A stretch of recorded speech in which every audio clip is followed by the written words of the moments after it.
Obodo Ifite Ogwari bụ nke n'okpuru ọchịchị obodo Ayamelumo bụ ndị nke kara n'ikwu merubeze mmemme Igbaji Festival nke afọ 2024 n'ụdịdị ọkpọtụrụ ọkpọ. Onye nta akụkọ anyị bụ Chukwuemeka Modelem bụ onye nke ga-ewetara gị akụkọ a n'uso.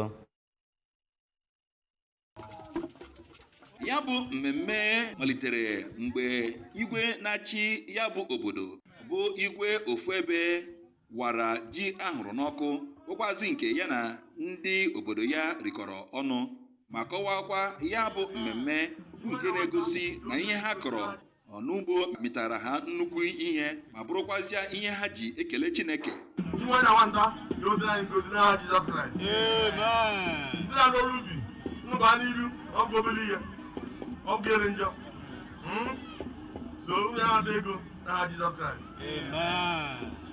N'okwu nke ya, onye ji ọkwa onowu n'obodo Ifite Ogwari nakwazi odeakwụkwọ nke ya bụ obodo bụ Maazị Oliver Nweke kelere Chineke na Ifite Ogwari mere nke ọma n'ihe gbasara ọrụ ugbo n'afọ a. N'aka nke ya, onye isi ọrụ ndị nchekwa na steeti a bụ Maazị Nnake Obono Itam bụ onye nke na-ahụ maka ọrụ nchekwa na Anakụ bụ Maazị Godwin Ba kpuchiri anya ya kelere ndị Ifite Ogwari na ya bụ nnukwu mmemme nke ha na-eme na steeti a. Igwe ofu ebe nọkwaziri na ya bụ mmemme chie mmadụ 5 echichi site n'Ifite Ogwari.